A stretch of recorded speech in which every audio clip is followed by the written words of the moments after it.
the numbers. I just thought they had a one, and I forgot that Golish is the tight end. I did not realize that. So they are actually right at the right number.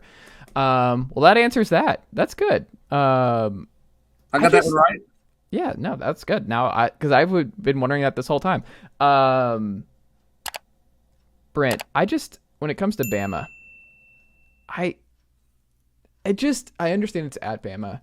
I understand the talent. Like they're 90% in the blue chip ratio, which is just bonkers. Like you look at those numbers and it's just 90% of the roster this year is going to be blue chippers, which is unprecedented. Like Georgia just won a national title at 76%, somewhere around there. And we are looking at that as maybe the most talented national champion of our lifetime. Like it's kind of crazy to think about just how loaded they are. Like Caleb Downs, like Mill Creek kid, the safety, absolute dude. Watched him this fall at Mill Creek back in my home state, and he'll probably be a monster. But Dallas Turner on the one side, you have talent everywhere.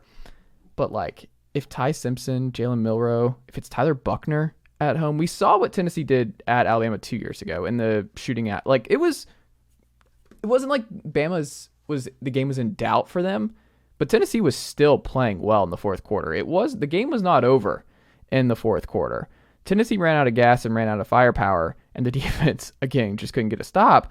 But like they were still hanging around. It was still like Tennessee was playing a lot better than any of us had anticipated at Alabama.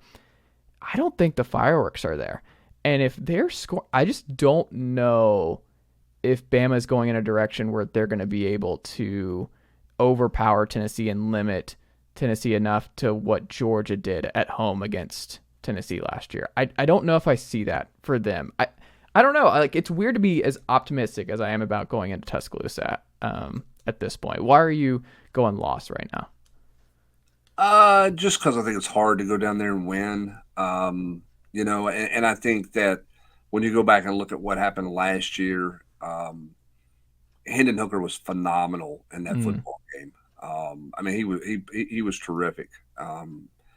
He played so well. Now, on the flip side, obviously Alabama got great quarterback play, and that's the only reason they were in the game, right? mm. I mean, so down there, I just a little bit see it to believe it. Can Joe do that on the road? I think quarterback play in that game is going to be really fascinating. Where's Tennessee at the tackle position in terms of handling pressure? They were pretty 2 years ago when they went down there. They were pretty one sided. They were Mm. pretty right handed because they were pretty limited on the offensive line at the tackle spot. So what does that look like? Can they run the ball? I think the other challenge for Tennessee is going to be um,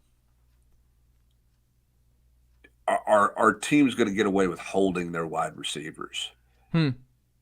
Is everybody going to play the Georgia style a year ago? Where Kirby Smart, look, listen, Georgia won. Okay, I don't want anybody viewing this podcast going, this Hubs guy's talking about how we got lucky. I'm not suggesting that at all. But Kirby Smart made a wise decision in a lot of ways, where he said to his defensive backs, "Hey, if you think you're going to get beat, grab them.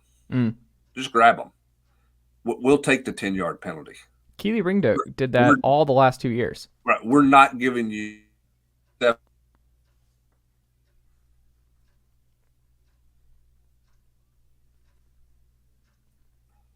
They should have been called for more than what they were called for in that game. But Kirby Smart was comfortable with them getting 3 or 4 pass Yeah. interference penalties. Do teams play that way? Do Mm. teams just say, "Hey, we're going to grab"? Now if I'm Josh Heupel, I'm going to an official, particularly for that Georgia game in Knoxville, going, "Hey, this is what's coming. Mm. They're going to grab us, and I better get a PI call on the first drive, because this is how they're going to play us." That's what they Because did 2 years ago. Do you remember when they went in the end zone and Keely Ringo got called? Because I think Tennessee scored their first drive on they that did, play and to Velus Jones out of the backfield. yeah. So Yeah. that teams may try to do that. Alabama. I Mm. mean, I just I just think Nick Saban and his crew on defense is like, wait a minute, we're not letting a guy get 5 touchdowns on us. And Mm. here's the other thing too: Alabama fans are excited because Pete Golden's not there anymore. Now I know Yeah. it's Nick Saban's defense, but um, Pete Golden had a lot of a lot of say in all those things, and they've not been the same since Kirby Smart left as coordinator. I think Kevin Steele is a better coordinator than Pete Golden is.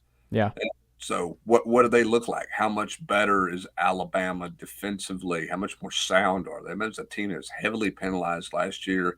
They had a ton of bust in the secondary, a lot of mental mistakes from that they had a year ago. Do they clean that up? Do they simplify some things?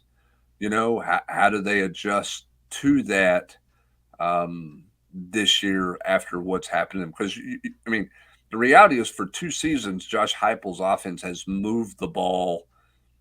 I don't want to say with ease, but they have moved the ball effectively in 2 matchups against Alabama. So do they find any kind of answer at all?